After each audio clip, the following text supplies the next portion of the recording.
नमस्कार, बहुत बहुत स्वागत है आपका लोकतंत्र में। मैं हूं आपके साथ रविंद्र सिंह। हमास और इजरायल के बीच जंग लगातार जारी है।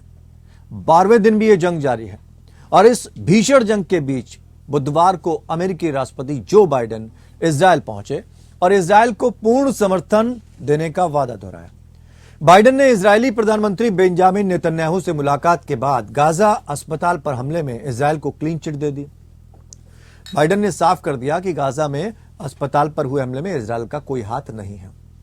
लेकिन जिस तरह से बाइडेन ने इजरायल का साथ दिया है, उससे अरब देशों की नाराजगी बढ़ सकती है।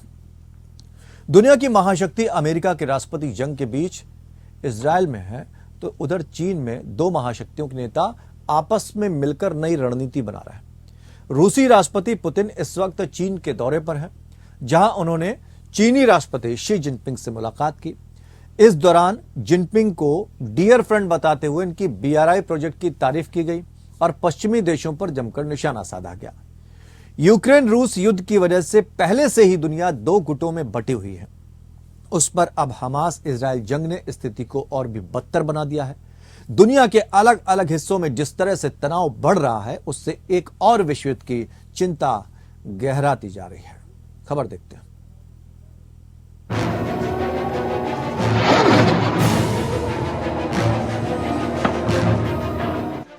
जंग के बीच अमेरिकी राष्ट्रपति जो बाइडेन इजरायल के प्रति समर्थन और एकजुटता जताने के लिए तेल अवीव में हैं।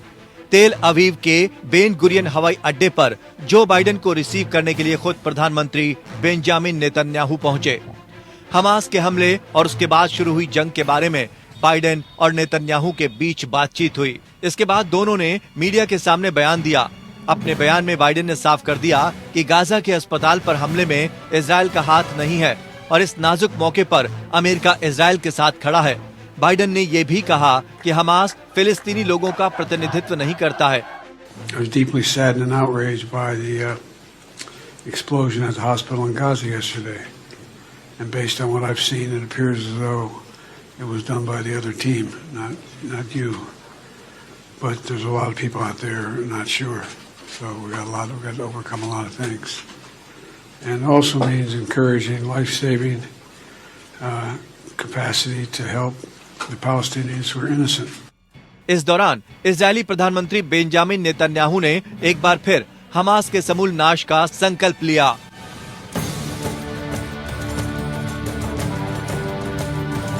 What Hamas did as sheer evil, it is exactly that. Hamas murdered children in front of their parents. And parents in front of their children. I can assure you, Mr. President, Israel is united to defeat Hamas. And we will defeat Hamas and remove this terrible threat from our lives. The forces of civilization will prevail for our sake, for your sake, for peace and security in our region and in the world. दरअसल Gaza के अल Ahli अरब अस्पताल पर हुए घातक हमले के बाद कम से कम 500 लोगों के मारे जाने की आशंका है। हमास और इजरायल ने इस हमले के लिए एक दूसरे को जिम्मेदार ठहराया है। सऊदी अरब, संयुक्त अरब अमीरात, बहरीन, मिस्र, जॉर्डन और तुर्की ने भी इजरायल पर गाजा शहर में अल अहली अरब अस्पताल पर बमबारी करने का आरोप लगाया है। वहीं इस हमले के बाद इजरायल के समर्थक देश भी चिंता जता रहे हैं।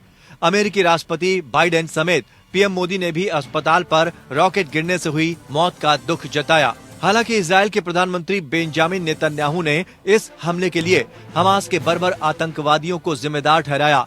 इस बीच आईडीएफ ने हमास के आतंकियों का ऑडियो रिकॉर्डिंग और वीडियो भी जारी किया है, जिसमें वो अस्पताल में विस्फोट का कारण बता रहे हैं। उनकी बातचीत से पता चल रहा है कि ये रॉकेट हमास ने ही दागे थे, जो गलती से उनके ही इलाके के अस्पताल में गिर गए। इस खुलासे से अब हमास का झूठ बेपर्दा हो गया है। बाइडेन ने भी इजरायल को क्लीन चिट दे दी है, लेकिन बाइडेन के इजरायल पहुंचने से मध्य पूर्व में तनाव और बढ़ सकता है। दुनिया की महाशक्ति अमेरिका के राष्ट्रपति बाइडेन जंग के बीच इजरायल में हैं, तो उधर चीन में दो महाशक्तियों के नेता आपस में मिलकर नई रणनीति बना रहे हैं। रूसी राष्ट्रपति पुतिन इस वक्त चीन के दौरे पर हैं, जहां उन्होंने चीनी राष्ट्रपति शी जिनपिंग से मुलाकात की। इस दौरान जिनपिंग को डियर फ्रेंड बताते हुए उनकी BRI प्रोजेक्ट की तारीफ की और पश्चिमी देशों पर जमकर निशाना साधा। माना जा रहा है कि चीन जिस नई विश्व व्यवस्था को बढ़ावा देना चाहता है, पुतिन उसमें बड़ी भूमिका निभाने के लिए तैयार है। हालांकि अब रूस और चीन की दोस्ती से ये भी डर बढ़ रहा है कि ये दोनों महाशक्तियां पश्चिमी देशों को टक्कर देने के लिए अपना अलग गठबंधन बना सकती हैं, जिसमें ईरान भी शामिल हो सकता है। ये वही ईरान है जो अमेरिका और इजराइल का कट्टर दुश्मन है और हमास का सबसे बड़ा समर्थक। जो अरब देश अमेरिका के समर्थक माने जाते हैं, वो हमास इजराइल जंग में अमेरिका से दूर हमास के समर्थन में खड़े हैं।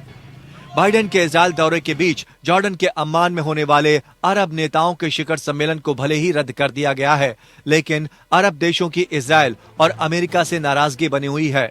अब इसी नाराजगी का फायदा चीन और रूस जैसे देश उठाने की फिराक में है। यानी इस जंग ने दुनिया की व्यवस्था को उलझा कर रख दिया है।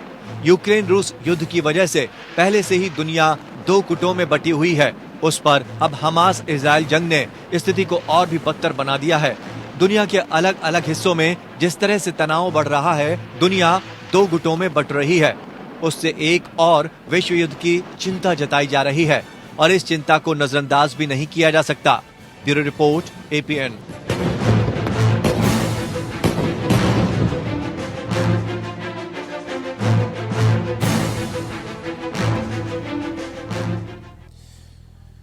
तो ऐसा अनुमान लगाया जा रहा है कि यह युद्ध काफी भीषण स्तर पर पहुंच गया है और जिस तरह की स्थिति बनी हुई है, आम जनमानस जो नागरिक हैं उनकी सुध लेने वाला कोई नहीं। तमाम तरह के बयान जरूर आते हैं, ठीक होने की बात कही जाती है, अपना ध्यान रखिए, सुरक्षित इलाकों में पहुंच जाइए, लेकिन उनकी सुध लेने वाला असल में कोई है नहीं। जो जहां है वहां से किसी तरह सीमा पर पहुंचने की कोशिश कर रहा है और जैसे चाहे अपनी जिंदगी को बचाने की जद्दोजहद में इन दिनों जुटा हुआ है। लेकिन इस युद्ध का मकसद क्या है और अचानक से जो बाइडेन का इजराइल पहुंच जाना, इसको किस तरह से देखा जाए? हम किस तरफ बढ़ रहे हैं या दुनिया किस तरफ बढ़ रही है, इन सारी बातों को हम समझने की कोशिश करेंगे। तीन खास मेहमान फिलहाल हमारे साथ हैं। प्रोफेसर करोड़ी सिंह, विदेश मामलों के जानकार हैं आप, सर बहुत बहुत स्वागत है आपका। प्रोफेसर सिद्धार्थ मिश्रा हमारे साथ जुड़े हुए हैं, विदेशी मामलों के जानकार, सर आपका भी बहुत बहुत स्वागत। और रिटायर्ड कर्नल संतपाल राघव, रक्षा विशेषज्ञ के तौर पर हम उनके अनुभव को अपने दर्शकों के साथ साझा करेंगे। आप सभी मेहमानों का बहुत बहुत स्वागत। और करोड़ी जी, आपसे शुरुआत करना चाहेंगे। बाइडेन का अचानक से इजराइल पहुंचना कैसे देखा जाए सर? क्योंकि जैसे यूक्रेन में भी बाइडेन पहुंच गए थे अचानक, बातें बहुत होती हैं, कहा जाता है कि नहीं हम शांति चाहते हैं, युद्ध नहीं चाहते हैं, लेकिन अचानक से बार बार बाइडेन का इन दोनों युद्ध में पहुंचना, वहां भी और यहां भी, इसको किस तरह से देखा जाए? देखिए रविंद्र जी, दुनिया के सब नेता आतंकवाद को कंडेम करते हैं और मानव जो त्रासदी है उसको भी कंडेम करते हैं कि ये नहीं होनी चाहिए। लेकिन बाइडेन का अचानक पहुंचना नहीं है। अमेरिका में ज्यूज की एक बहुत बड़ी लॉबी है जो बौद्धिक दृष्टि से और भौतिक दृष्टि से, संपदा की दृष्टि से बहुत प्रभावशाली है। वो अमेरिका के नीति निर्माण में बहुत बड़ी भूमिका निभाती है। तो बाइडेन ने एक तो ये अपने घरेलू राजनीति का दबाव होगा, दूसरा अंतर्राष्ट्रीय मामलों में अगर देखें तो अमेरिका का भू राजनीतिक और सामरिक हित अरब वर्ल्ड में बहुत ज्यादा है जी। और लंबे समय से सऊदी अरब अमेरिका का सबसे अच्छा अलाई था, लेकिन पिछले 1.5-2 साल से वो चीन के नजदीक आके जो ईरान और सऊदी अरब एक दूसरे के दुश्मन होते थे, वो उन्होंने डिप्लोमेटिक रिलेशंस बना लिए, दोस्त हो गए। तो ऐसी स्थिति में अमेरिका को ये लग रहा है कि MENA रीजन में middle east and north Africa में अमेरिका के जो राजनीति है वो अमेरिका का हिस्सा है, उसमें पांव उखड़ रहे हैं, तो पांव वापिस जमाने हैं। और जमाने के लिए ब्लिंकन आए, वो सऊदी अरब में जिस तरह से प्रिंस से मिले वो कोई ज्यादा फ्रूटफुल नहीं था, लेकिन मिस्र में उनकी यात्रा ठीक रही। तो बाइडेन भी जब आए हैं इजराइल में मिलके, उन्होंने इजराइल के साथ एकजुटता दिखाई है। एकजुटता दिखाने के साथ साथ जो हॉस्पिटल पे अटैक हुआ उसको लेके उन्होंने स्पष्ट रूप से कहा है कि हमारी डिफेंस मिनिस्ट्री की जो इंफॉर्मेशन है उसके आधार पे उन्होंने जो वर्ड यूज किया है वो है बाय द अदर टीम, का है या आपका नहीं है, इजराइल को ये कहा है उन्होंने। ठीक, तो ऐसी स्थिति में वो पूर्णतः एकजुटता दिखाने आया है। लेकिन दूसरी तरफ जो उनका दोस्त है, यूनाइटेड किंगडम है, ब्रिटेन है, वहाँ ऋषि सुनक ने भी कहा है कि अभी तक हम इनको हॉस्पिटल पे अटैक के लिए इजराइल को दोषी नहीं ठहरा सकते, क्योंकि हम डेटा कलेक्ट कर रहे हैं। बाकी यूरोप की जो कैपिटल है वहाँ प्रदर्शन हो रहे हैं। तो बड़ी इसके साथ-साथ काफी टाइम लग रहा है, इतने हाईटेक वर्ल्ड में काफी टाइम लग रहा है डेटा कलेक्ट करने के, ये भी अचंभित कर देने वाली बात है। प्रोफेसर सिद्धार्थ मिश्रा जी, चूंकि अमेरिका जब अब इसमें आ रहा है, उतर भी गया, या एक तरह से मान लीजिए कि समर्थन तो हो ही गया ना, अगर खड़ा हो गया वो वहां जाके, इसके दूरगामी परिणाम क्या नजर आएंगे? जी नमस्कार, आपके दर्शकों नमस्कार जी। देखिए, अमेरिका तो की पोजीशन तो पहले से ही स्टेटेड है। अमेरिका तो इजराइल का लंबे समय से एलाई है, और जैसा प्रोफेसर सिरोड़ी साहब ने कहा कि अमेरिका के मिडिल ईस्ट में पहले से बहुत लंबे समय से बड़े महत्वपूर्ण हित हैं, और मिडिल ईस्ट की पॉलिटिक्स अमेरिका के हितों को प्रभावित करती है। और उसके अतिरिक्त आप देखें कि America United nation security council का परमानेंट मेंबर है, और यूनाइटेड नेशन सिक्योरिटी काउंसिल के परमानेंट मेंबर होने के नाते उसके पास वीटो पावर रही है। और वीटो पावर या परमानेंट मेंबर होने से तात्पर्य ये है कि जो 5 महाशक्तियां जो सिक्योरिटी काउंसिल में मेंबर हैं, परमानेंट मेंबर हैं, वो इस तरह से विश्व के फुल स्पैन की तरह कार्य करती रही हैं। तो इसमें तो कोई संदेह नहीं है कि इस मौके पर जिस समय चाइना ने और रशिया ने अपनी पोजीशन एकदम क्लियर कर दी है कि वो एक तरह से हमास के या मतलब जो फिलिस्तीन है उनके फेवर में अपना दृष्टिकोण दर्शा रहे हैं, तो अमेरिका का तो ये स्टैंड बड़ा स्वाभाविक है, क्योंकि जिस तरह की जियोपॉलिटिकल रियलिटी जिस समय है, और यूक्रेन युद्ध में भी ये सब हम जान चुके हैं, और पहले से भी ये ऐतिहासिक तथ्य भी हैं कि अमेरिका और रशिया 2 आर्क राइवल से चिरकालिक प्रतिद्वंदी हैं, और दोनों के आइडियोलॉजिकल डिफरेंसेस हैं, दोनों के अपने अपने विश्व में अपने अपने हित हैं। अमेरिका का इजराइल के साथ आना कोई बहुत आश्चर्यजनक बात नहीं है। और जैसा नहीं, आने को आश्चर्यजनक नहीं बताया, मैं ये सिर्फ ये जानना चाहता इसके दूरगामी परिणाम क्या होंगे। दूरगामी परिणाम तो इसके जिस तरीके का माहौल बना हुआ है, दूरगामी परिणाम तो बहुत अच्छे नजर नहीं आ रहे। और ये तो स्पष्ट है जिस तरह से युद्ध बढ़ रहा है, जिस तरह संघर्ष बढ़ रहा है, और इसको रोकने के संबंध में तो प्रयास कम हो रहे हैं, एक तरह से पक्ष लेने के प्रयास ज्यादा हो रहे हैं। ठीक। तो अगर महाशक्तियां आपस में मिलती, आपस में मिलकर प्रयास करती, दोनों पक्षों को समझाया जाता, तो शायद नहीं, लेकिन यहाँ तो महाशक्तियां एक दूसरे को विलेन साबित करने की कोशिश में जुटी हुई हैं। तो रिटायर्ड कर्नल संतपाल राघव जी भी हमारे साथ रक्षा विशेषज्ञ के तौर पर जुड़े हैं। कर्नल साहब, एक स्थिति बनती है जब युद्ध होता है तो आम नागरिक जितने कम से कम हताहत हों, इस बात का ध्यान रखा जाता है। आपको याद होगा भारत का भी जब युद्ध पाकिस्तान के साथ हुआ था तो कितने सैनिक बंदी बना लिए गए थे, लेकिन कोई जनहानि नहीं हुई थी, सबको कायदे से रखा गया था। लेकिन यहाँ युद्ध की विभत्सता जो देखने को मिल रही है, नागरिकों का कोई ध्यान नहीं है। वो अपने आप जान बचा सकते हैं तो बचाए, नहीं तो मारा जाना तय है। ये स्थिति क्या किस तरफ इशारा कर रही है?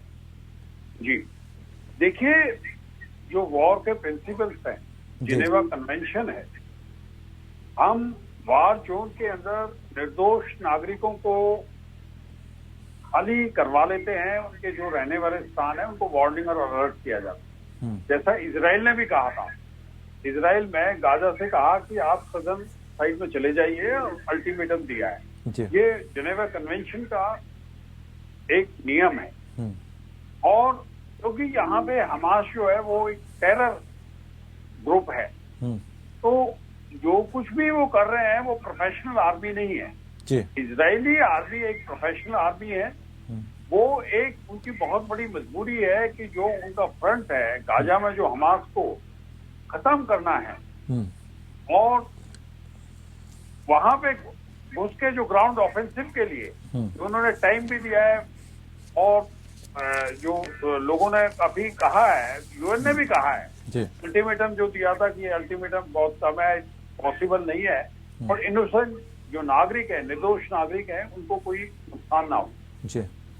इजराइल भी कोशिश यही कर रहा है। जैसे आप हॉस्पिटल में भी आपने देखा, जो अभी चर्चा का बहुत बड़ा विषय था, जो प्रेसिडेंट बाइडेन साहब ने भी कहा इजराइल को क्लीन चिट दी है, उन्होंने वीडियो भी दिखाए, वो हमास के टेरर अटैक में उस अल अहली जो बैप्टिस्ट जो हॉस्पिटल है जिसपे ये बम्बार्डमेंट किया था, जो एक जो किया है, ये बड़ा एक दुखद घटना है कि जो हॉस्पिटल है, जितने भी ऐसी इंस्टीट्यूशन है, ये एक प्रोफेशनल आर्मी का और लेकिन कर्नल साहब बयान जो है वो जमीनी हकीकत तो नहीं बन सकते हैं। हम बयान देके अगर इतिश्री कर लें तो ये इससे नागरिकों का हित तो नहीं हो जाना है कि अगर कोई तीसरा देश आकर ये कह जाए कि हाँ आपका हाथ नहीं है इसमें, ठीक है मान लिया, लेकिन नागरिक क्या करें? एक तरफ कुआं एक तरफ खाई। आप कह रहे हैं कि शहर छोड़ दो और हमास कह रहा है कि जाने की जरूरत नहीं कहीं। जी, हमास के जो आप ये देखिए, जो उनके रिलीजियस लीडर हैं या कमांडर हैं, वो उनको बहुत मोटिवेट कर रहे हैं और ह्यूमन शील्ड की तरह उनको इस्तेमाल करना चाहते हैं। आप अगर कंपेयर करें जी इजराइल फोर्सेस की कैपेबिलिटीज और हमास की, वो बहुत वास्ट डिफरेंस है। बट जो बिल्टअप एरिया की लड़ाई है, जो एक वो बहुत डिफिकल्ट होती है, क्योंकि उसमें एरिया को सैनिटाइज किया जाता है। उसमें जो ड्रिल्स हैं, एक एक घर को जो है, एक एक मकान को, एक एक बिल्डिंग को करना, ये बहुत डिफिकल्ट है। तो ये एक वो चाहते हैं कि वहां पे हमास चाहता है कि वहां पे उनके जो रिलीजियस लीडर भी कह रहे हैं और उनको बैकअप भी कर रहे हैं, फिलिस्तीन को उनको कह रहे हैं कि वहां पे रहें। तो इसमें कोई दो राय नहीं है कि काफी नुकसान हुआ है निर्दोष लोगों का। और आज जो पहले उनका बिजली पानी बंद हो गया था, फिर दोबारा से गाजा में इजराइल ने शुरू किया है। तो ये एक ह्यूमैनिटेरियन अप्रोच आवश्यक है, पर लेकिन इस टाइम इजराइल की बहुत बड़ी मजबूरी है कि अगर ये ऑफेंसिव के लिए लॉन्च करेगा वहां से, तो वो एरिया में कोलेक्ट्रल डैमेज को बचाना है, निर्दोष नागरिकों को बचाना है। ये उनके लिए बहुत बड़ी चुनौती है इजराइल की। लेकिन ये एक इसको अंजाम तक जब भी पहुंचाएंगे, जब तक ग्राउंड ऑफेंसिव नहीं जाएगा, एक एक घर को क्लियर नहीं करेंगे, जब तक इस वॉर का जो है फैसला नहीं होगा, अंतिम तक लक्ष्य तक नहीं पहुंचेंगे। जी प्रोफेसर करोड़ी साहब, चूंकि कैपेबिलिटी को लेकर भी बात आई यहाँ पर, तो अब तो ऐसा लगता नहीं कि इजराइल की कैपेबिलिटी पर ही शक खड़ा होने लगा है, सवाल खड़े होने लगे हैं। मोसाद इतने बड़े हमले से पूरी तरह से उसको पता ही नहीं था कि इतना बड़ा हमला हो जाएगा, और हो गया। और इजराइल जो है वो अभी तक नागरिकों की पूर्ण सुरक्षा की बात नहीं कर पा रहा। देखिए रविंदर जी, हमारे डिफेंस के एक्सपर्ट ने युद्ध की जो न्यूएंसेस हैं वो डिटेल से बताई, किस तरह से युद्ध की स्थिति में कोलेटरल डैमेज हो सकता है। लेकिन ह्यूमैनिटेरियन असिस्टेंस संयुक्त राष्ट्र संघ के झंडे के नीचे भी नहीं जाने देना, भूख प्यास और बीमारी से मरने के लिए छोड़ देना, एक तरह का गैस चैम्बर की स्थिति बन रही है। क्योंकि इजिप्ट में ह्यूमैनिटेरियन असिस्टेंस तैयार है, लेकिन आगे नहीं आ पड़ रहे हैं। तो ऐसी स्थिति में ह्यूमैनिटेरियन असिस्टेंस तो कुछ होना चाहिए। संयुक्त राष्ट्र संघ की सुरक्षा परिषद में जब रशिया ने अभी प्रस्ताव रखा, उस पर वोटिंग हुआ, बाकी तो ही रशिया ने आतंकवाद को कंडेम किया और उन्होंने ह्यूमैनिटेरियन जो लॉस हो रहा है सिविलियन, उसको भी कंडेम किया। अमेरिका के प्रतिनिधि ने भी किया। जब वोटिंग हुआ तो 5 वोट थे वो फेवर में आए, 4 अगेंस्ट में आए, 6 अब्सेंट रहे हैं 6 मेंबर सुरक्षा परिषद के। तो 6 का अब्सेंट रहना ये भी एक दुर्भाग्यपूर्ण स्थिति है। उनको या तो समर्थन करना चाहिए चीज फायर के लिए, या उनको विरोध करना चाहिए। तो अभी भी एक वेट एंड वॉच की स्थिति विश्व समुदाय की जब बनी हो, तो ऐसे हालात बड़ी खराब होता है। और अभी बाइडेन साहब आए तो ऐसा प्रोग्राम था उनका कि फिलिस्तीन के प्रेसिडेंट से वो मिलेंगे, अब्बास से प्रोग्राम फिक्स था। लेकिन अब हॉस्पिटल पे अटैक के बाद में वो मीटिंग कैंसिल होगी। और जॉर्डन में बाइडेन का विजिट करना था, वहाँ मीटिंग होनी थी, वो भी कैंसिल हो गई है। तो इस तरीके से बाइडेन साहब केवल इजराइल आके उसके साथ एकजुटता दिखा के जाते हैं, तो इससे स्थिति और एस्कालेट होगी। और ईरान ऑलरेडी एक्टिव है, लेबनान में ऑलरेडी इजराइल अटैक कर रहा है, सीरिया ऑलरेडी इन्वॉल्व हो चुका है ISI के चक्कर में, और वहाँ एयरपोर्ट पे इजराइल ने अटैक किया। तो ये मुझे लग रहा है स्प्रेड हो रहा है, और अगर स्प्रेड हो गया तो केवल दुनिया को नुकसान होगा और भारत को विशेष रूप से नुकसान होगा, क्योंकि भारत का मिडिल ईस्ट में बहुत कुछ स्टेक पे है। क्योंकि भारत में सबसे ज्यादा अगर रिमिटेंस कहीं से आता है, भारत के इतने लोग वहाँ मजदूरी करते हैं जो अकेले रहते हैं, अपने परिवार के लिए यहाँ पैसा भेजते हैं, सबसे ज्यादा रिमिटेंस आता है। तो उनको बचाने की और भारत को आफत हो जाएगी कि किस तरह से उनको बचाया जाए अगर स्प्रेड हो गया तो आज की स्थिति में कोई भी सुपर पावर है या विश्व समुदाय है सीज फायर के लिए प्रयास नहीं कर रहे हैं। बस दो ही बातें कह रहे हैं कि ह्यूमैनिटेरियन असिस्टेंस होना चाहिए, उसके लिए कोई रास्ता निकालना चाहिए और आतंकवाद को कंडेम करना चाहिए। एक और लकीर खींच रही है सर, एक और लकीर खींच रही है। अब ईरान ने तो अपील कर दी है ओआईसी देशों से कि एक साथ आ जाएं, समर्थन करें। तो ऐसे में तो अब ये दुनिया ही दो धड़ों में बढ़ जाएगी। अब किस आधार पर युद्ध आगे बढ़ेगा? तो ये तो हालात रविंद्र जी बहुत खराब हो रहा है। ईरान ने यह भी कहा है कि जो इजरायली बंधक हैं उनको छुड़ाने का हम प्रयास करेंगे। हमास ने नहीं कहा कि छोड़ देंगे, लेकिन इजराइल ने यह भी एश्योरेंस दिया है कि जो बंदी हैं उनको छुड़ाने का प्रयास करेंगे। तो अगर ईरान इन्वॉल्व होता है या मुस्लिम कंट्रीज सब एकजुटता दिखाएंगे तो हालात बहुत ज्यादा बिगड़ जाएंगे और वो यूक्रेन युद्ध से भी ज्यादा खतरनाक स्थिति आ जाएगी। लेकिन आपने जैसा मोसाद के बारे में कहा, जितने विश्व में मेजर संकट आए हैं वो इंटेलिजेंस की एक्यूरेट इंफॉर्मेशन के अभाव में आए हैं। इराक की स्थिति इसीलिए बिगड़ी, यूक्रेन वार इसीलिए रहा क्योंकि जर्मन इंटेलिजेंस और रशियन इंटेलिजेंस ने अपनी सरकारों को एक्यूरेट सूचना नहीं दे पाई और यही इजराइल के साथ हुआ कि मोसाद एक्यूरेट सूचना नहीं दे पाई, क्योंकि जो भी सरकारें डिसीजन लेती हैं वो गुप्तचर एजेंसियों की सूचना के बेसिस पे देते हैं और उस सूचना को एक्यूरेट मानते हैं। केवल मीडिया की सूचनाओं के आधार पे या अन्य सूचनाओं के आधार पे निर्णय नहीं लिया जाता है। तो ये संकट आपने भी बताया कि मोसाद की सही सूचना नहीं देने की वजह से गहरा गया और इजराइल हमास की इतनी जो पोटेंशियल है उसको एस्टिमेट नहीं कर पाया। अब एस्टिमेट कर रहा है कि हिजबुल्लाह इन्वॉल्व है, आईएसआई इन्वॉल्व है, देन इट्स टू लेट। जब स्थिति बिगड़ चुकी है उसके बाद संभालना बड़ा मुश्किल हो जाएगा। तो अब मानवीय संवेदना को लेके या तो टाइम बीइंग के लिए सीज फायर किया जाए, सीज फायर नहीं है तो एक ह्यूमैनिटेरियन कॉरिडोर बना के यूएन के अंतर्गत जो सहायता पहुंच रही है उस सहायता के लिए रास्ता खोला जाए। हाँ, इसका संकेत पाकिस्तान ने भी दिया है, वो भी कह रहा है कि हम मानवीय सहायता पहुंचाएंगे। सिद्धार्थ जी एक बात और समझना चाहेंगे, जो ओआईसी वाले देश जो मिले हैं उनका भी ये कहना है कि प्रतिबंध लगाया जाए इजराइल पर।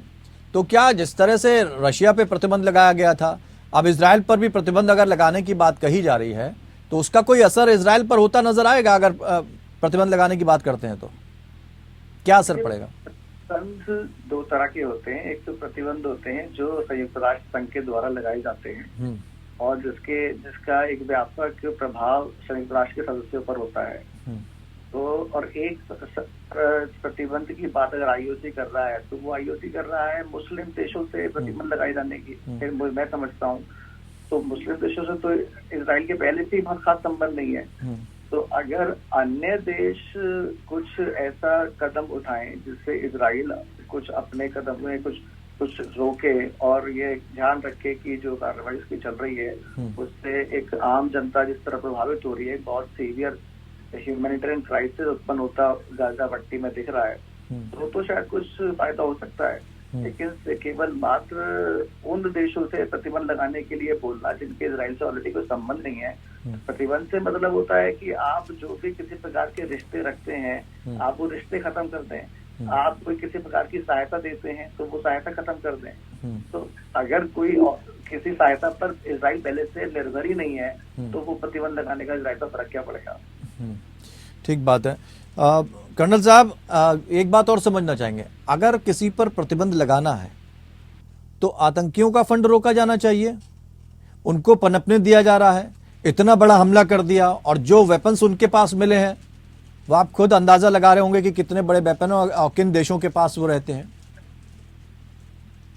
जी देखिए, जो प्रतिबंध लगा रहे हैं, टेरर जो है, आतंक जो है, आज 21st सेंचुरी के अंदर जी एक सिविलाइज वर्ल्ड के अंदर आज जो ग्लोबलाइजेशन के अंदर हम एक पूरा विश्व एक फैमिली है। आतंक का कोई स्थान नहीं है सिविलाइज्ड वर्ल्ड के लिए। मैं पुनः आपको ये कह रहा हूं, किसी भी रूप में जी किसी भी जगह आतंक की कोई जगह नहीं है। सारा विश्व और हमारा जो देश है, हमारे जो गवर्नमेंट है, हमारे गवर्नमेंट के हेड है, हर फोरम में, हर प्लेटफॉर्म पे ये आवाज उड़ाइए। हम भी इससे, आप ये देखिए कि J&K में कितने, और पंजाब के अंदर भी हम जो पुराने दशक में देखे कि हमारे देश में भी कितना जो है इसका प्रभाव पड़ा और कितना हमने नुकसान उठा रहे हैं और उठाया है। तो हम पूरा चाहते हैं कि पूरे विश्व के अंदर कोई भी आतंक नहीं हो, और जो आतंक को पनाह देता है या फंडिंग करता है उन पर सख्त से सख्त कार्रवाई की जानी चाहिए, चाहे वो कोई भी देश है। नहीं, लेकिन अभी जो जिस बात का जिक्र किया था करोड़ी सिंह जी ने कि 5 देश ऐसे थे जिनमें से 4 ने समर्थन नहीं किया, 1 ने समर्थन किया, बाकी 6 गायब रहे। तो इस तरह की स्थिति अगर बनेगी तो ये तो साफ स्पष्ट हो जाता है कि कौन देश आतंक के साथ खड़ा है, कौन नहीं। उसके बाद भी अगर कोई कदम नहीं उठाया जाता तो फिर ये तो निश्चित तौर पर दुनिया को खाई में धकेलना है। जी देखिए, ये एक विश्व के सामने जो आज टेक्नोलॉजी है, फंडिंग है, टेरर फंडिंग है, या वो एक सामने सबकी इंटेलिजेंस एजेंसीज हैं और ये सबको मालूम है कौन किसके साथ है, कौन फंडिंग कर रहा है। और खुल के भी, जैसे ईरान ने स्टेटमेंट दिया है, हिजबुल्लाह के बारे में स्टेटमेंट दी है और हमास के बारे में भी ईरान ने खुल के दिए। तो हमको पूरे विश्व को उन लोगों को ऊपर ही रिस्ट्रिक्शन जो है वो लगाने चाहिए, और पूरा के पूरा जो लोग इसको समर्थन करते हैं आतंकवादियों को, उनके खिलाफ पूरी सैंक्शंस लगानी चाहिए। जी, लेकिन किस तरह से लगानी चाहिए, क्योंकि किसी की मंशा तो नजर नहीं आ रही है। देखिए, ये जो लोग आज खड़े हैं हमास के साथ, हिजबुल्लाह के साथ, ISIS के साथ जो लोग खड़े हैं, जो उनको फंडिंग कर रहे हैं, देखिए आतंक ग्रुप वो ज्यादा दिन तक सरवाइव नहीं कर सकता जब तक कि गवर्नमेंट उनको बैक नहीं करती। किसी भी देश की, जो देश उनको पनाह दे रहे हैं, उनको जगह दे रहे हैं, ट्रेनिंग दे रहे हैं, फंडिंग कर रहे हैं, जब उसी से ही आतंकवाद को एक बढ़ावा मिलता है।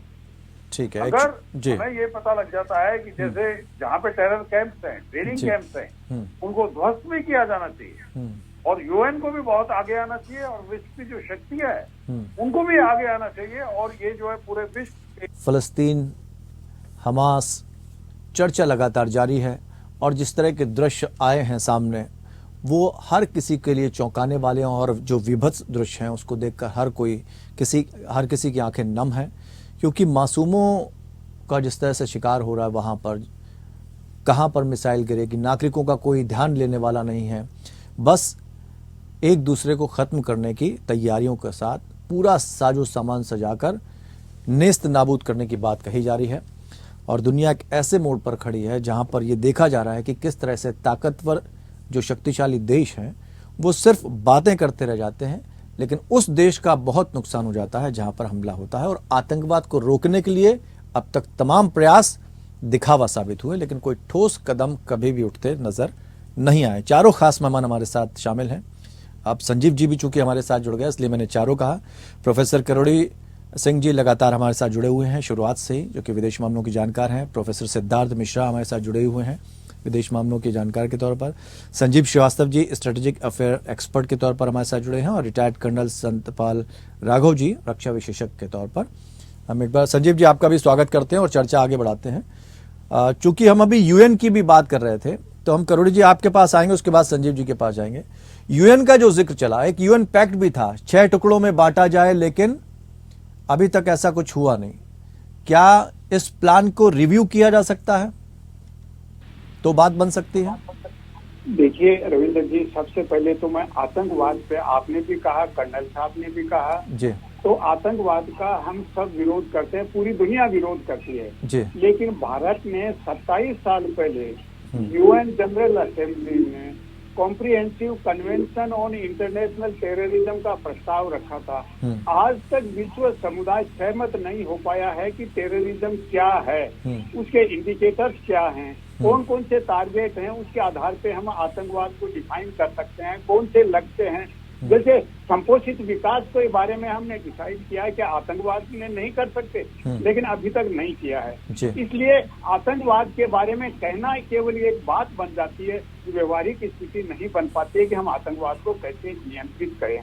जहाँ तक संयुक्त राष्ट्र संघ का सवाल है, और इसके लिए पहले भी समझौते हुए हैं। ओस्लो एग्रीमेंट हुआ 93 और 95 में, और ये कहा गया कि पैलेस्टाइन को सेल्फ डिटर्मिनेशन का राइट दिया जाएगा और 5 साल में इम्प्लीमेंट कर दिया जाएगा। 5 साल में कोई इम्प्लीमेंट नहीं हुआ, तो जो पैलेस्टाइन लिबरेशन ऑर्गेनाइजेशन था वो धीरे धीरे साइडलाइन हो गया, और हमास जैसे संगठन थे, जो अतिवादी संगठन थे, वो मजबूत होते गए। उन्होंने कहा कि आप कुछ नहीं कर सकते, ये तो हिंसा से ही हो सकता है। तो जो हिंसा में बिलीव करने वाले एलिमेंट थे वो स्ट्रॉन्ग होते गए। तो इसके लिए विश्व समुदाय भी कुछ सीमा तक जिम्मेदार है। विश्व समुदाय न तो आतंकवाद को डिफाइन कर रहा है और न विशेष रूप से पैलेस्टाइन और इजराइल को लेके कोई डिसाइसिव डिसीजन ले रहा है, या जो एग्रीमेंट है उनको इम्प्लीमेंट भी नहीं कर रहा है। तो ऐसी स्थिति में क्या किया जाए? तो कुछ देशों का जो प्रपोजल है कि 2 नेशन होने, दो स्टेट बन जाए, 2 स्टेट हो, पैलेस्टाइन को स्टेट मान लिया जाए, इजराइल को मान लिया जाए, तो ये समाधान हो सकता है। अदरवाइज कोई समाधान नहीं होगा। लेकिन वो आगे की बात है। आज की स्थिति है कि एक मानवीय सहायता कैसे पहुंचाई जाए, किस तरह से सीज फायर किया जाए, बातचीत बाद में होगी। तो जो मानव की ट्रेजेडी है, त्रासदी है, उसको रोका जाए और सीज फायर किया जाए। और इसके लिए संयुक्त राष्ट्र संघ भी फेल हो रहा है, और जो बड़े देश हैं, जो महाशक्तियां हैं, वो भी फेल हो रही हैं। तो इस स्थिति को कैसे संभाला जाए, ये चिंता की बात है रविंद्र। ठीक है संजय जी, एक बात जरूर समझना चाहेंगे, आतंकवाद को रोकने की बात कई बार प्रधानमंत्री नरेंद्र मोदी कह चुके हैं, भारत कई बार यूएन में इस बात का जिक्र कर चुका है। लेकिन एक बात थोड़ा सा हम समझना चाहेंगे कि हमास जैसा जो संगठन है उसकी राजनीतिक वैधता भी है। 2006 में वो चुनाव भी जीता था। तो अगर ये इस तरह की कट्टरपंथी ताकतें हैं जो सत्ता में जब आ जाएंगी, तो फिर मामला तो और उनके लिए आसान हो गया, क्योंकि उनके हाथ में पावर आ गई। तो ऐसे में आतंकवाद कैसे रुकेगा और क्या रणनीति होनी चाहिए? जी देखिए, आतंकवाद के संदर्भ में इसी वजह से हमारे प्रधानमंत्री श्री नरेंद्र मोदी इस बात को कहते रहे हैं कि आतंकवाद के बारे में स्पष्ट रूप से एक सहमति होनी चाहिए, इसकी एक परिभाषा होनी चाहिए, और कोई भी जो आतंकवादी कृत्यों को करता हुआ पाया जाए वो लेजिटिमेसी उसको नहीं मिलनी चाहिए। और जाहिर है कि आपने बिल्कुल सही कहा कि ये जो आतंकी संगठन है वो अपने आप को लेजिटिमाइज करने के लिए वो इस तरीके के जो है कृत्यों को करते हैं कि जिसमें वो इलेक्शंस में उतर जाते हैं और उसके बाद इलेक्शन जीत करके वो अपने ऊपर एक सफेद आवरण पहन लेते हैं। पाकिस्तान में भी इस तरह का काम करने की कोशिश की गई थी। जी, पाकिस्तान में भी ये कोशिश की गई थी।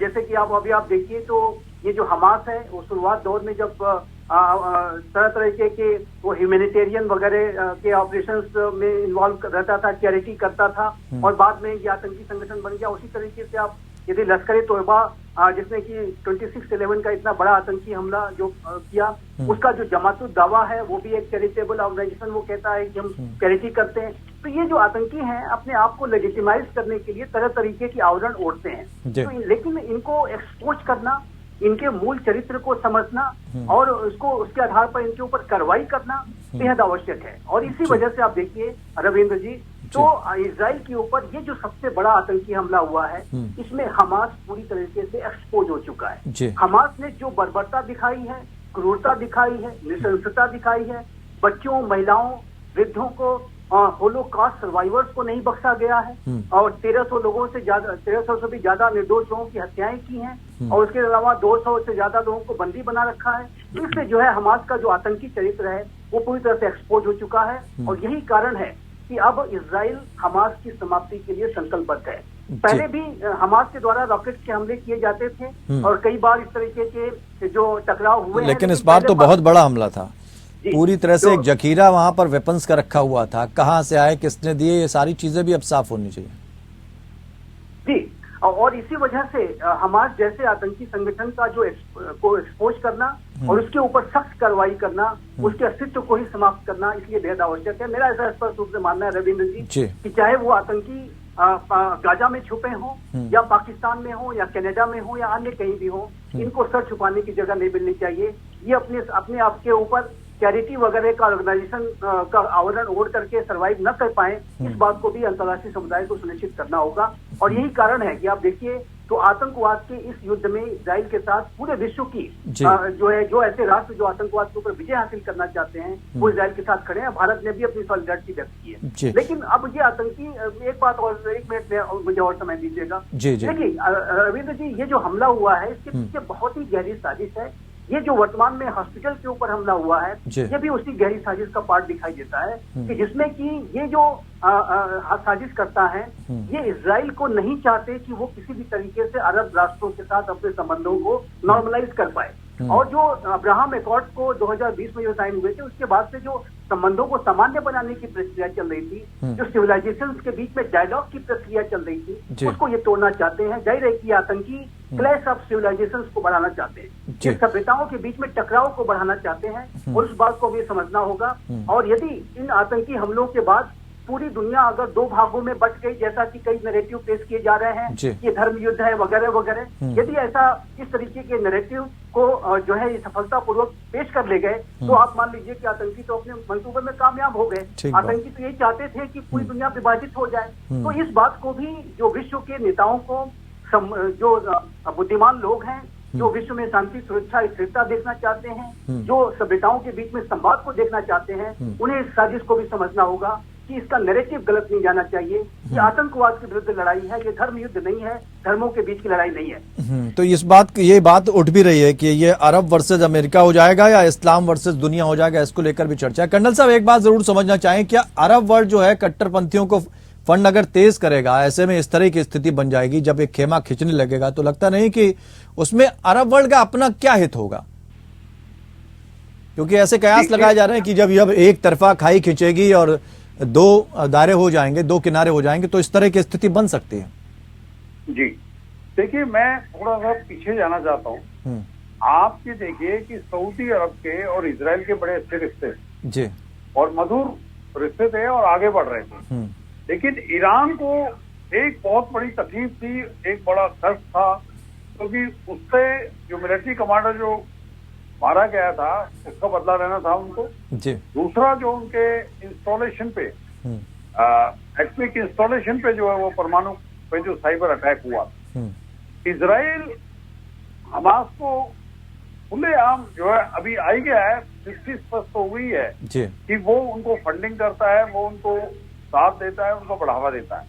उधर हिजबुल्लाह को भी वो जो है करता है जी। तो ये जो एक प्रकार की जो OIC की जो मीटिंग भी हुई है उसमें भी ये मुद्दा जो है उठाया जा रहा है, फिलिस्तीन का मुद्दा उठाया जा रहा है। लेकिन एक्चुअली जो इसके पीछे एम है, जो आपने अभी बताया कि वो अरब वर्ल्ड का जो है, जो कुछ लोग हैं, जो कुछ है जो इसके पीछे है, वो थोड़े सामने आ रहे हैं। जब इनिशियल फेज लड़ाई का हुआ 7 अक्टूबर को, उस टाइम किसी ने स्टेटमेंट नहीं दी। सबसे पहले ईरान ने स्टेटमेंट दी है और जो स्टेटमेंट दी है वो आप देखें बड़ा क्लियर है। उसके बाद में ये नैरेटिव चारों तरफ बढ़ाया जा रहा है और इसका दायरा बढ़ता जा रहा है। और लेकिन मानवता के जो हित में है, हमको उन चीजों से निकल के बाहर निकल के और आना चाहिए और मानव अधिकारों का पालन करना चाहिए और पूरी वर्ल्ड की जितनी शक्तियां हैं उनको एक मानव अधिकार और आतंक का खात्मा करना चाहिए। हर देश आज पीड़ित है, क्या वो कोई बड़ी शक्ति है, जो सुपर पावर है वो भी इससे, आप ये देखिए 9/11 का जो हुआ था और हम भी हैं और एशिया के अंदर भी है। आज वर्ल्ड के सूडान में जाइए, कहीं भी जाइए, ये जो ग्रुप्स है ये एक्टिव होते जा रहे हैं और ये मानवता के लिए एक बहुत बड़ा खतरा है। तो इसमें तो बैकडोर से कहीं ना कहीं, तो जब हथियारों का मसौदा तैयार किया जाएगा, हथियारों का एक बाजार खोला जाएगा, तो उन महाशक्तियों को यह भी तो दरकार होती है कि किसी ना किसी देश में जब तक युद्ध नहीं होगा तब तक कैसे हथियार बांटे जाएंगे। और यही वजह रही कि जब पहले तो अमेरिका सामने नहीं आ रहा था, ना नाटो सामने आ रही, तो यूक्रेन में ऐसा करवा दिया। जबकि अगर देखा जाए तो जेलेंस्की भी शायद युद्ध नहीं चाहते थे उस वक्त तक। जी देखिए, कोई भी कंट्री आज तक युद्ध में काफी, आज जो विश्व की जो है स्थिति है युद्ध एक जगह होगा लेकिन प्रभाव उसका बहुत जगह होगा। आर्थिक प्रभाव आज नहीं, लेकिन ऐसे देशों के तो हित सध रहे हैं ना जी। बहुत ये कम, ये एक सोच है, वो बड़ी गलत सोच है। एक ऐसे ये जो सोच है, आप ये देखिए यूक्रेन का जो युद्ध है, रशिया यूक्रेन का युद्ध है, इससे इकोनॉमी बाकी देशों की भी इफेक्टेड है। आप ये देखिए, इससे कहीं आज एक वर्ल्ड ग्लोबलाइजेशन में एक फैमिली है जी। तो आज ये नहीं कह सकते कि हम फर्स्ट वर्ल्ड वॉर के अंदर 5 इयर्स तक चल रहा था तो एक पर्टिकुलरली इलाके में था, या सेकेंड वर्ल्ड वॉर 5 इयर्स तक चला। लेकिन आज जो युद्ध है उससे आप 10 डेज 15 डेज में ही उससे प्रभाव होना शुरू हो जाता। चलिए, लेकिन अभी तक यूक्रेन और रशिया के युद्ध में ऐसा कुछ दिखा नहीं और अभी तक वो युद्ध चल रहा है और उम्मीद भी नहीं है उसको। प्रोफेसर सिद्धार्थ साहब, आपके पास आना चाहेंगे। यहां पर जो एक स्थिति बन रही है, इंटरनेशनल लॉ एंड ऑर्डर की बन रही है, और वॉर क्राइम्स को भी हम थोड़ा आपसे समझना चाहेंगे। वॉर क्राइम्स की क्या इस वक्त स्थिति है, कैसे देखा जाए इसको? देखिए, इंटरनेशनल लॉ की जहाँ पे बात करें, इंटरनेशनल लॉ बिल्कुल स्पष्ट है कि जब यूनाइटेड नेशंस ऑर्गेनाइजेशन का द्वितीय विश्व युद्ध के बाद स्थापना हुई तो सर्वाधिक महत्वपूर्ण मुद्दा विश्व के सामने यही था कि आगे विश्व युद्ध कैसे रोका जाए। और शायद मैं आपको बता दूं, 20वीं शताब्दी के शुरुआत तक एक सिद्धांत देशों के बीच लागू था जिसे कहते हैं इंग्लिश में जस्ट वॉर। ये प्रत्येक पक्ष अपनी वॉर को न्यायोचित समझता था और युद्ध को डिस्प्यूट सेटलमेंट का, विवादों के हल का एक लेजिटिमेट तरीका माना जाता था। प्रथम विश्व युद्ध के दौरान देशों की ये प्रथाएं सामने आई कि उन्होंने युद्ध को एक तरह से अवैध समझना आरंभ कर दिया।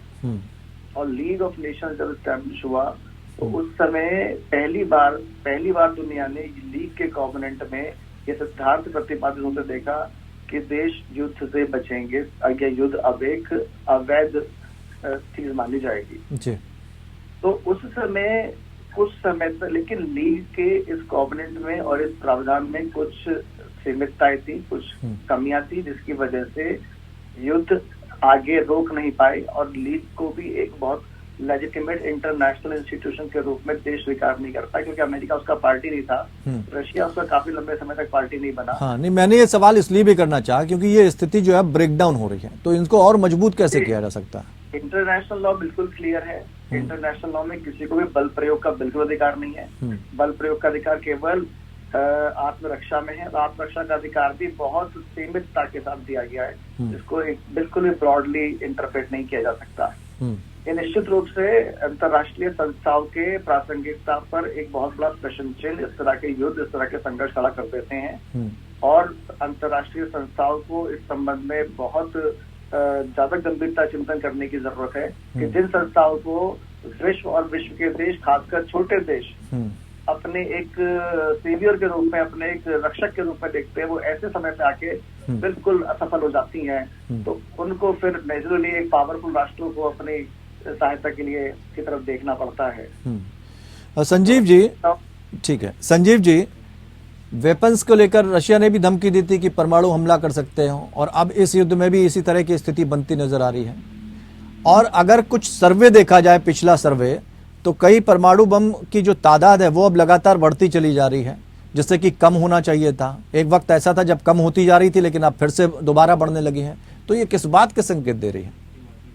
देखिए रविंद्र जी, ये जो न्यूक्लियर वेपन्स हैं, ये वेपन्स ऑफ डिटरेंस के रूप में जाने जाते हैं। और आप देखिए तो रशिया और यूक्रेन का युद्ध 20 महीने से चल रहा है और ये बात सच है कि रशिया की तरफ से लगातार न्यूक्लियर वेपन्स के इस्तेमाल करने की धमकियां दी जाती रही हैं और रशिया ने तो अपने टैक्टिकल न्यूक्लियर वेपन्स बेलारूस में तैनात भी कर दिए हैं, जो एक दूसरे राष्ट्र की टेरिटरी में जाकर के तैनाती उसने की है। और जाहिर है कि जो न्यूक्लियर वेपन्स के इस्तेमाल की धमकियां तो अवश्य दी जाती है। यहाँ तक कि जो न्यूक्लियर रिएक्टर्स हैं, जापोरोजिया का जो यूक्रेन का जो न्यूक्लियर रिएक्टर है, उसके आसपास सेलिंग वगैरह करके भी इस बात का भी संकेत देने की कोशिश की जाती है कि हम न्यूक्लियर रिएक्टर्स पर ही कोई बम गिरा देंगे और उससे रेडिएशन फैल जाएगा वगैरह वगैरह। लेकिन ये धमकियां सिर्फ धमकियां तक ही सीमित रहेंगी। मुझे नहीं लगता कि कोई भी राष्ट्र न्यूक्लियर वेपन्स के इस्तेमाल का दुस्साहस कर सकता है, क्योंकि जो न्यूक्लियर वेपन्स, जैसे कि मैंने कहा, ये वेपन्स ऑफ डिफरेंस हैं और एक ऐसे समय में कि जब सभी महाशक्तियों के पास न्यूक्लियर वेपन्स हैं, ऐसे में न्यूक्लियर वेपन्स का इस्तेमाल करना म्यूचुअली एश्योर्ड डिस्ट्रक्शन, जिसे कि मैट की सिचुएशन कहते हैं,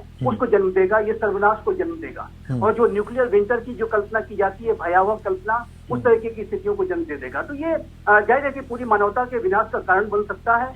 तो धमकियां अवश्य दी जाती है और इसके पीछे रविंद्र जी एक बात मैं बहुत स्पष्ट रूप से कहना चाहता हूं कि न्यूक्लियर वेपन्स की धमकी वही राष्ट्र देता है जो कि वीकर साइड में होता है। जैसे आपने रशिया से ही देखा होगा कि रशिया की तरफ से ही ज्यादा न्यूक्लियर वेपन्स के इस्तेमाल की धमकियां दी जाती है। वहीं हमारा पड़ोसी पाकिस्तान भी समय समय पर न्यूक्लियर वेपन्स की धमकियां दे डालता है। तो ये जो ऐसे राष्ट्र जो कि कन्वेंशनल मिलिट्री पॉस्चरिंग में कहीं न कहीं कमजोर पड़ते हुए दिखाई देते हैं, वो कहते हैं कि अब हमारे पास तो ये सबसे बड़ा वेपन है, हम इसको चला देंगे वगैरह वगैरह। तो ये धमकियां तो अवश्य देते हैं ये, लेकिन ये इसका इस्तेमाल नहीं कर सकते। और चूंकि एक संक्षेप में बहुत 30 सेकंड में आपसे जवाब चाहेंगे कि क्या हम थर्ड वर्ल्ड वॉर की तरफ बढ़ रहे हैं? देखिए, अभी जो वर्तमान स्थिति, थर्ड वर्ल्ड वॉर तो संभव नहीं है, क्योंकि सभी के पास न्यूक्लियर वेपन्स हैं, जिसकी अभी हम चर्चा कर रहे थे। लेकिन हाँ, ये हम तीसरे कोल्ड वॉर की तरफ, ये जो नए कोल्ड वॉर की तरफ जरूर बढ़ रहे हैं। एक नया ध्रुवीकरण, नया पोलराइजेशन, नई स्ट्रेटेजिक इकोनॉमिक अनसर्टेनिटी सभी बढ़ती जा रही हैं। जो शीत युद्ध है, एक नया शीत युद्ध की तरफ हम निसंदेह बढ़ रहे हैं, ये स्पष्ट रूप से दिखता है। और इसको डील करने के लिए राष्ट्रों को, विश्व के नेताओं को बुद्धिमत्ता के साथ काम लेना होगा। इस तरीके की आतंक की साजिशों से बचना होगा, क्लैश ऑफ सिविलाइजेशन से बचना होगा। बिल्कुल, यानी समय आ गया है जब आतंक को लेकर अब लकीर खिंच जानी चाहिए और सभी देशों को इसमें एक साथ आना ही होगा, नहीं तो फिर हम तबाही की तरफ बढ़ना शुरू हो जाएंगे अगर कट्टरपंथी ताकतें जो है या इस तरह से आतंकवाद जो है वो सत्ता में अपनी जड़ें जमाने लगा। बहुत बहुत शुक्रिया सर आप सभी मेहमानों का हमारे साथ इस चर्चा में शामिल होने के लिए। लेकिन सबको सोचना होगा, क्योंकि आतंकवाद को लेकर भारत लगातार ये बता रहा है कि ये जख्म किसी के लिए भी सही नहीं, और आतंकवाद की जड़ें जिस तरह से पनप रही हैं दुनिया में, वो पूरी दुनिया को अपने चपेट में ले सकती हैं।